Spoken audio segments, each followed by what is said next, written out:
Welcome students to this class for class 11th chapter 3 कर रहे हैं हम ट्रिग्नोमेट्री और एक्सरसाइज 7.3 पे हैं हम आज। बहुत ही इंपॉर्टेंट एक्सरसाइज है ट्रिग्नोमेट्री की, principal and general solution. Next year हमारे एज इट इज काम आएगी और बहुत ही आसान है। एक्चुअली ये रिवर्स है 7.2 का, ठीक है, सॉरी 3.2 का। कैसे? अभी हम क्वेश्चंस जो करते थे वो ये करते थे क्वेश्चंस में कि आपको जो है वैल्यूज दे रखी होती थी। कैसे? जैसे हमने कहा कि साइन π/6 की वैल्यू बताओ, या साइन 7π/6 की वैल्यू बताओ, या साइन 13π/6 की वैल्यू बताओ। ठीक है, इस तरीके के आपको दे देते थे हम, या साइन जो फिर आप वैल्यूज बताते थे, चाहे वो फर्स्ट क्वाड्रेंट में हो, चाहे वो सेकंड क्वाड्रेंट में हो, चाहे वो फोर्थ क्वाड्रेंट में हो। और तो और फिर हमने और भी आपको आगे मूव ऑन करवा दिया था कि बताइए साइन 750 डिग्री की वैल्यू, बताइए साइन 390 डिग्री की वैल्यू, बताइए साइन 1110 डिग्री की वैल्यू। इस तरीके से हमने आपको करवाया था। आप ध्यान से देखो, मैंने जो नंबर्स लिखे हैं ना, इन सब की वैल्यू सेम है, सब की वैल्यू सेम। ठीक है, तो ये एक्चुअल में 1/2 वैल्यू है ना सबकी।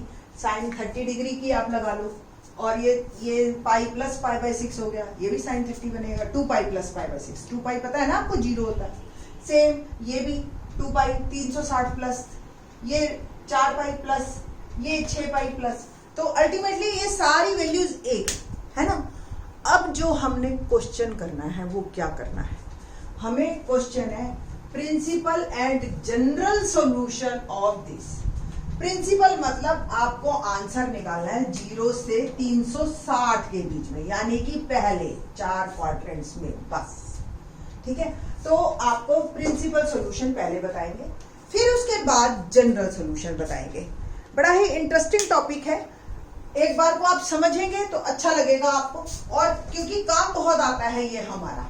ठीक है, प्रिंसिपल सॉल्यूशन करवाने से पहले मैं आपको थोड़ा सा रिकॉल करवा देती हूँ। क्या रिकॉल करवाएंगे?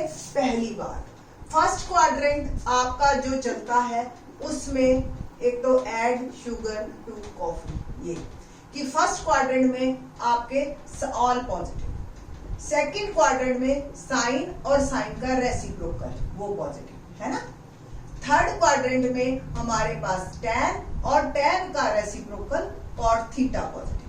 फोर्थ क्वाड्रेंट में कॉस और कॉस का रेसिप्रोकल सीकेंट, ये आपके पॉजिटिव होते हैं, बाकी सब नेगेटिव होते हैं। पहली चीज। दूसरी चीज हम जो रिकॉल करवाएंगे वो ये करवाया हमने कि फर्स्ट क्वाड्रेंट होता क्या है, 0 से 90 के बीच में है ना। और आप ये लगा लो 0 से π/2, सेम 0 से पाई सेकंड, और 90 से 180 के बीच में, 180 से 270 के बीच में क्या बना आपका, पाई से 3π/2, सॉरी π/2 से पाई सेकंड, पाई से 3π/2 थर्ड, 3π/2 से 2π, यानी कि 270 से 360 के बीच में हमारा फोर्थ क्वाड्रेंट। ये सिंपल आपको सारी बातें पता है ना। अब क्वेश्चन क्या आएगा देखिए आपके पास, मैं सीधा क्वेश्चन से ही स्टार्ट करती हूँ, आपको बहुत जल्दी समझ आ जाएगा। tan x √3y, ठीक है। अब tan x की वैल्यू √3 कब होती है, ये बात तो हमने करी है ना पहले। ठीक है, तो कैसे करेंगे आप कि tan x की वैल्यू √3, आपको हमने अब तक जो क्वेश्चन दिए थे वो ऐसे दिए थे कि tan 60 की वैल्यू निकालो, tan π/3 की वैल्यू निकालो, है ना। तो ये तो ऐसा तो 10th में दिया था, और हमने यहाँ पे आपको रेडियन में करवा दिया था। तो ये √3 वैल्यू आपको आ गई यहाँ पे x यानी कि π/3।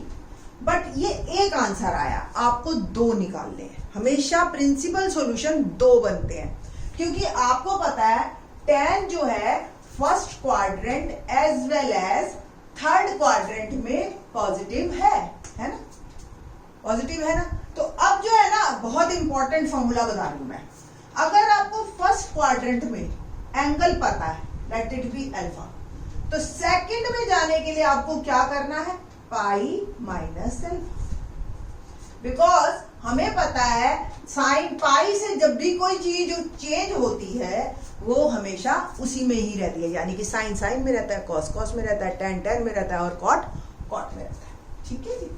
और थर्ड में जाने के लिए आपको पाई प्लस अल्फा। Got it? क्यों हम पाई से क्यों चेंज कर रहे हैं? रीजन बीइंग पाई से ट्रिग्नोमेट्रिक रेशियोज में कोई फर्क नहीं पड़ता है, सिर्फ प्लस माइनस का फर्क पड़ता है, और प्लस माइनस के फर्क मैं बड़े आराम से कर सकती हूँ। ओके ना, फोर्थ क्वाड्रेंट में जाना है तो 2 पाई माइनस है। ये बस 4 चीजें जो मैंने अब आपको बताई, ये बताई है नई, और ये आपने याद करनी है। ठीक है, ये हमेशा बच्चों की जब हम नोटबुक देखते हैं इस चैप्टर में, जब फाइनल में या सेकंड टर्म में या यूनिट में टेस्ट में वो जब पेपर करते हैं तो ये चीज बनी हुई होती है बच्चों की नोटबुक पे, और ये चीज देखते ही ना दिल खुश होता है कि ओहो बच्चे को यानी कि समझ आया हुआ है, सवाल रट नहीं रखा उसने। ठीक है, तो क्या करना है हमें, फर्स्ट क्वाड्रेंट में अगर अल्फा है तो सेकंड में पाई माइनस अल्फा, थर्ड में पाई प्लस अल्फा और फोर्थ में 2 पाई माइनस अल्फा। बस अब हमें अल्फा की वैल्यू, जब भी क्वेश्चन आएगा पहले आपने ये डिसाइड करना है कि हमें किस किस क्वाड्रेंट में जाना है। ठीक है जी, तो यहां से बात करते हैं हम, ऐड शुगर टू कॉफी। ठीक है जी, और यहां से मेरे पास 10 है, 10√3 यानी कि पॉजिटिव।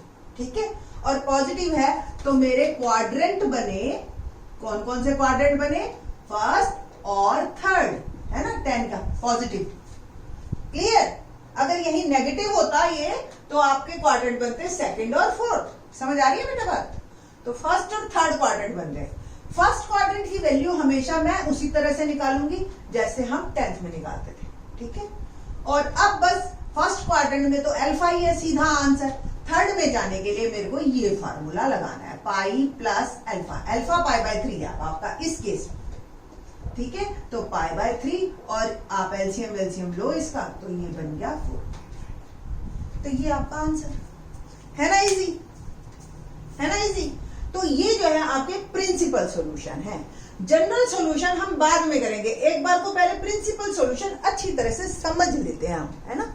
ठीक है, तो इसका जो है मैं आंसर लिख देती हूं यहां पे ताकि मेरे को आगे काम आ जाए। तो प्रिंसिपल सॉल्यूशन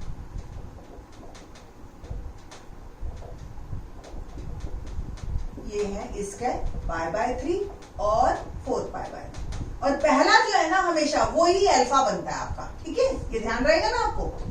चलिए अब सेकंड करते हैं। अल्फा बहुत इंपॉर्टेंट है क्योंकि जनरल सॉल्यूशन में भी अल्फा ही काम आएगा।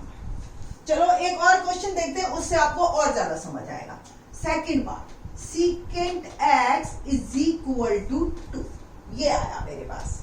सबसे पहले हमें जो भी क्वेश्चन मिले उसको साइन कॉस टैन में कर लेना, रेसिप्रोकल वगैरह करके। ठीक है, क्यों, मोस्टली इसके फॉर्मूले अब साइन कॉस टैन में ही रटिए, बेटर है। ठीक, तो सेकंड x 2 है तो cos x क्या है, 1/2। अब आपको बस ये रिकॉल करना है कि cos x की वैल्यू 1/2 कब होती है। ठीक है, तो x क्या बना, आपको याद है ना, 1/2 60 पे होती है, यानी कि वंस अगेन पाई बाय 3 आ गया। ठीक है, अब आपने दूसरा काम क्या करना है, क्वाड्रेंट डिसाइड करना है। क्वाड्रेंट किसके हिसाब से, कॉस के हिसाब से। तो मेरे क्वाड्रेंट क्या बने बताइए, कॉस कहां कहां पॉजिटिव है, पॉजिटिव वैल्यू ना, तो कॉस कहां कहां पॉजिटिव है, फर्स्ट में और फोर्थ में, है ना आसान। अब फर्स्ट और फोर्थ के फॉर्मूले मेरे को याद है, तो फर्स्ट क्वाड्रेंट में तो मेरा आंसर क्लियर है, मुझे पाई बाय 3। फोर्थ क्वाड्रेंट में जाने के लिए मेरे को ये फॉर्मूला लगाना है, 2 pi minus pi by. Formula आपको क्लियर है ना सारे, बस। तो पाई बाय 3 और 2 पाई माइनस पाई बाय 3 करना जरा, 2 पाई माइनस पाई बाय 3 यानी कि 3 LCM, okay, 6 pi minus pi, it will become 5 pi bye 3। ये दोनों मेरे आंसर। ठीक है जी, है ना आसान। तो ये जो है आपके इस तरीके से आंसर हैं। अभी मैं थोड़ा सा काम छोड़ रही हूं जनरल सॉल्यूशन का, है ना। तो जनरल सॉल्यूशन हमने जरूर करने हैं, उसको हम साथ साथ करेंगे। पहले एक बार को हमें प्रिंसिपल सॉल्यूशन अच्छी तरह से समझ आ रहा है। अभी तक जो भी हमने प्रिंसिपल सॉल्यूशन किया है वो हमने पॉजिटिव वैल्यू में किया है, और पॉजिटिव वैल्यू पहली ही मुझे फर्स्ट क्वाड्रेंट में मिल जाती है, तो इसलिए इतनी मुश्किल नहीं है। अगला क्वेश्चन देखते हैं कि वो कैसे करेंगे। दोनों नेगेटिव वाले हैं बेटा, ठीक है, तो नेगेटिव वाले भी हम अब शुरू करते हैं। तो इसका मैं आंसर लिख लेती हूँ π/3 और 5π/, ठीक है जी, डन।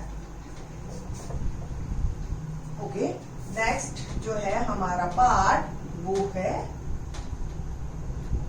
अगला पार्ट हमारे पास है, थोड़ा सा नीचे कर देते हैं, cot x is equal to -√3, तो tan x क्या होगा, -1/√3।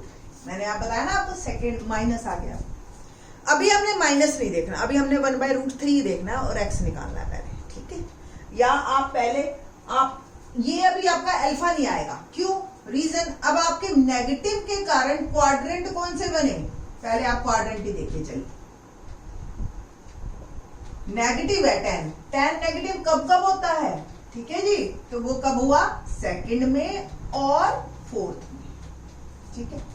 अभी अगर आप माइनस ना देखते तो आप वैल्यू क्या लिखते, फर्स्ट क्वाड्रेंट में क्या आती है इसकी वैल्यू, फर्स्ट क्वाड्रेंट में इसकी वैल्यू 1/√3 आती है π/6 पे। tan π/6 कब, tan π/6 की वैल्यू होती है ना 1/√3, बट मुझे तो सेकंड क्वाड्रेंट में जाना है, और सेकंड क्वाड्रेंट का फॉर्मूला क्या है, तो हियर अल्फा इज π/6, ठीक है। अल्फा हमेशा आपने पॉजिटिव नेगेटिव को छोड़ के ही बनाना है, यानी कि फर्स्ट क्वाड्रेंट में वैल्यू क्या है इसकी, ये देखना है, याद रहेगी बात। सबसे पहले हमने अल्फा निकालना है, ओके। अल्फा इसका पर्टिकुलर इस केस में π/6 है। सेकंड क्वाड्रेंट में इसकी वैल्यू, पहली वैल्यू क्या आएगी, pi minus alpha, pi minus π/6, और फोर्थ क्वाड्रेंट में क्या आएगी, 2π माइनस π/6। पाई में से π/6 सब्ट्रैक्ट कीजिए, एलसीएम लीजिएगा 5π/6, मैं करके दिखा देती हूँ चाहे आपको, 6π माइनस पाई तो 5π/6, और ऐसे 2π minus π/6, 6 LCM 12π minus pi, it will become 11π/6। ये आपका आंसर है ना, आसान। तो 5π/6 और 11π/6 ये आपके प्रिंसिपल सॉल्यूशन बनते जा रहे हैं। ये मैं साइड में, आपने होमवर्क में नहीं लिखना है इसको जो है आपने जो है, ये इसलिए मैं लिख रही हूँ कि मेरे को जनरल सॉल्यूशन बाद में करूंगी ना मैं, तब उसमें काम आएंगे, ठीक है बेटा जी। आपको एक साथ ही करना है नोटबुक में, ये थोड़ा सा इसलिए कर रहे हैं कि समझाने में आसानी हो जाए, ठीक है। तो फोर्थ पार्ट को भी कर लेते हैं क्योंकि कॉसेक है, और अभी तक हमने साइन का कोई भी क्वेश्चन नहीं किया। तो cosec x is equal to -2, cosec -2 है तो साइन क्या होगा, -1/2, है ना। पहले 1/2 पे देखिए कि अल्फा क्या बना मेरा, साइन की वैल्यू 1/2 कब होती है, π/6 पे, और साइन नेगेटिव कब होता है, क्वाड्रेंट डिसाइड कीजिए पहले। तो आपको पता है यहाँ दोनों तो पॉजिटिव, यहाँ पे दोनों नेगेटिव, यानी कि थर्ड क्वाड्रेंट में जाना है और मुझे फोर्थ क्वाड्रेंट। थर्ड का फॉर्मूला क्या है, पाई प्लस अल्फा, और फोर्थ का फॉर्मूला क्या है, 2π माइनस अल्फा, ठीक है ना। करें स्टार्ट, ओके। तो पाई प्लस अल्फा की वैल्यू डाल दी मैंने, 2π माइनस π/6, तो पाई प्लस π/6 एलसीएम लेते हैं, 7π/6, इसका एलसीएम लिया 11π/6, ये आपका आंसर, ठीक है जी। तो ये आपके दो आंसर आ गए, 7π/6 और 11। अब जब आप जनरल सॉल्यूशन करोगे ना तो आप कहोगे इतना आसान, ठीक है। तो लेट्स स्टार्ट, आपको जनरल सॉल्यूशन करवाते हैं। जनरल सॉल्यूशन के सिंपल फॉर्मूले हैं आपके पास, ये सारा काम सारा साथ साथ करना है। जब भी जनरल सॉल्यूशन निकालना है, प्रिंसिपल सॉल्यूशन तो आपको निकालना ही पड़ेगा बेटा, पहले वाला, बस पहले वाला काम आएगा हमारा, ठीक है, बाकी काम नहीं आएंगे। तो जनरल सॉल्यूशन में आपको मैं इस पे ये नहीं है कि कैसे आया, मैं फॉर्मूले बता रही हूँ सीधा आपको। साइन थीटा अगर साइन अल्फा के बराबर है, फॉर्मूला पहले लिख लो फिर उसके बाद बात करेंगे आपसे। बुक में ये एक्स वाई करके दे रखा है एनसीईआरटी की बुक में, ठीक है। आपको यहाँ पे जो है मैं आपको थीटा और अल्फा करके बता रही हूँ फॉर्मूले, ठीक है जी। तो साइन थीटा साइन अल्फा के जब बराबर है तो थीटा होता है formula n pi plus minus 1 raise to power n alpha. देखो ये सिंबल किसका है, for all symbol for all, mathematically ऐसे लिख देते, ठीक है। n बिलोंग्स टू इंटीजर, अब सेट साफ करके आए हो, n मतलब ये जो है ये वाला n है, बिलोंग्स इंटीजर भी आपको क्लियर है, ठीक है, सब कुछ क्लियर है। ये एक लाइन में मैंने ये आंसर को लिखा, ठीक है जी। कॉस थीटा जब कॉस अल्फा के बराबर है तो फॉर्मूला है मेरे पास theta is equal to 2n pi plus minus alpha for all n belongs to integer. ये वर्ड बहुत इंपॉर्टेंट है, इसको आप छोड़ मत दीजिएगा, for all n belongs to integer, okay.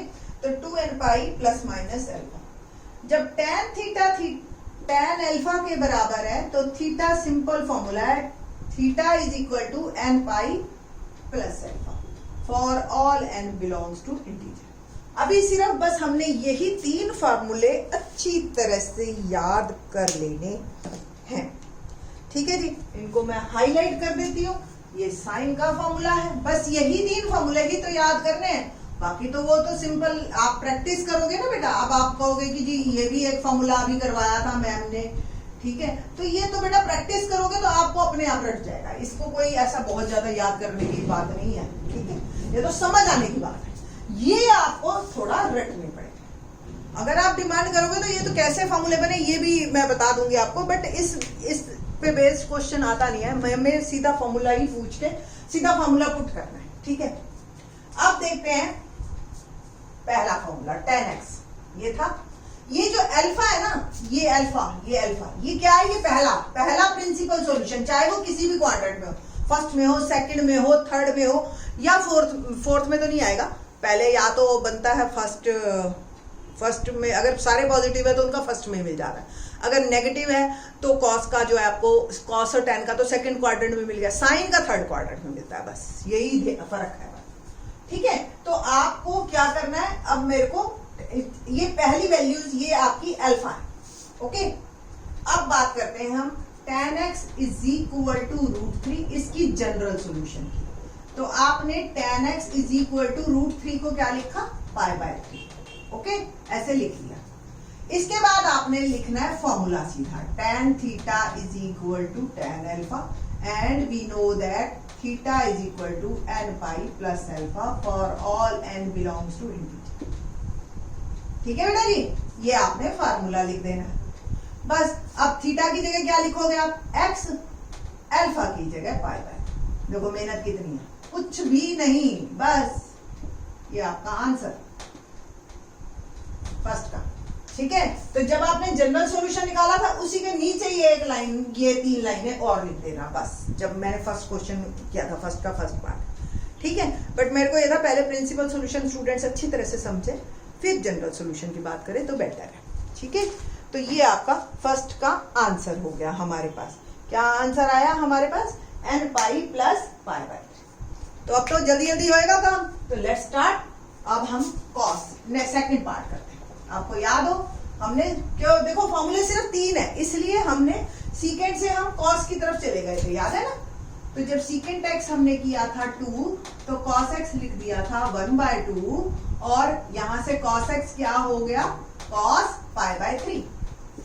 बस अब सीधा cos का फॉर्मूला लिखो कि when cos theta equal to cos alpha theta is equal to 2n pi plus minus alpha for all n belongs to integer, ठीक है जी। ये formula है हमारे पास। इसकी जगह अब थीटा की जगह मैंने क्या लिखना है, x, और अल्फा की जगह लिखना है π/3, बस। ये आपके जनरल सॉल्यूशन है। देखो आप इसका मतलब क्या है, मैं आपको समझाता हूं। n बिलोंग्स टू इंटीजर का मतलब क्या है, n की वैल्यू पहले हम 0 डालें। सपोज देखो मैंने इसमें 0 डाला, 0 इंटू समथिंग 0, पहला आंसर आ गया π/3, आ गया ना, ठीक है।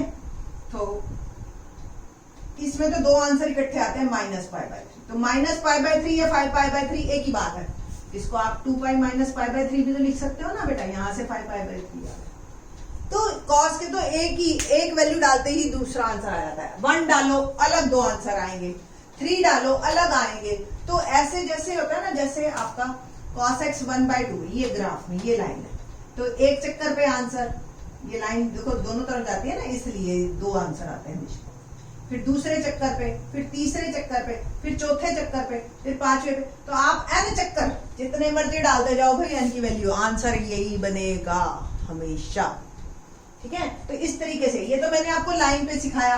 अब cos x पे आपका क्या है, आपको पता है ना, इस तरह का कर्व बनता है, ये साइन का है, cos का आपका आ गया इस तरीके का ग्राफ। तो ये जो पॉइंट है, ये एक चक्कर में, दो चक्कर में, तीन चक्कर में, चार चक्कर में, ये जैसे जैसे बनते जाएंगे आपके आंसर आते चले जाएंगे, इसलिए हम इसको कहते हैं जनरल सॉल्यूशन। ठीक है, तो इसका फॉर्मूला क्या बना, 2n pi plus minus pi by 3। बस फार्मूले आपको याद हो तो आप काम करते रहोगे इसीलिए। नेक्स्ट में आपका क्या है, cot x, याद है? तो cot x जो है -√3 था हमारा,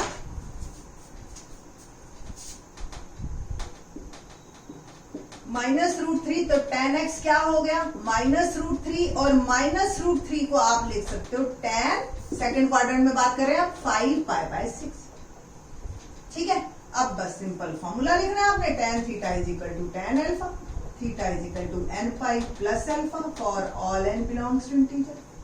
ठीक है, ये तो मेरा फॉर्मूला हो गया, और इस पे आपका आंसर हो गया, theta is equal to x n pi plus alpha क्या है, 5 pi by 6 for all n belongs to integer. ये आपका आंसर। ठीक है, पहले प्रिंसिपल सॉल्यूशन निकालो, उसका फर्स्ट जो है वो अल्फा है, आपको जनरल सॉल्यूशन के फॉर्मूले याद है, इसमें पुट करना बस। ठीक है, तो थर्ड का आंसर मेरा हो गया n pi plus 5 by 6। Fourth की बात करते हैं, देखते हैं। फोर्थ यानी कि sin x, cosec x है इनफैक्ट, पहले cosec x पे ही बात करते हैं। cosec x था मेरा -2, तो sin x आ गया -1/2, है ना? ठीक है, और आपका जो है ये देखो, पहली वैल्यू 7 पाई बाय 6 है, यानी कि -1/2 को मैं लिख सकती हूँ sin 7 पाई बाय 6। बस अब मेरे को फॉर्मूला लिखना है, sin theta equal to sin alpha, theta is equal to n pi plus -1 raise to power n alpha for all n belongs to integer.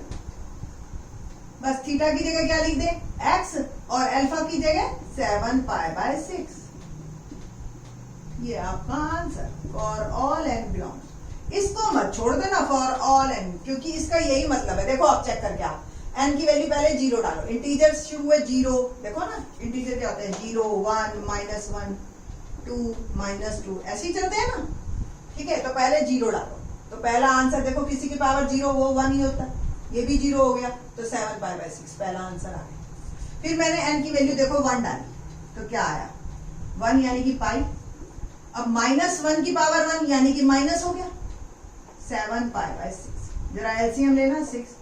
ठीक है, तो 6 पाई -7 पाई -पाई बाय 6, ये आपका आ गया। -पाई बाय 6 कहो, या आप क्या कहो, 2 पाई में से पाई -6 कहो, एक ही बात है ना। अगर आप एक बार को 3.2 जरूर समझ के आना बेटा, 12 पाई मतलब 2 पाई और 0 एक ही बात है, कहने की ये बात है। ठीक है, तो ये 11 पाई बाय 6 ही बनता है।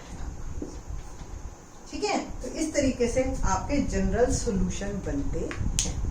तो बहुत इंपॉर्टेंट है ये 3 फॉर्मूले।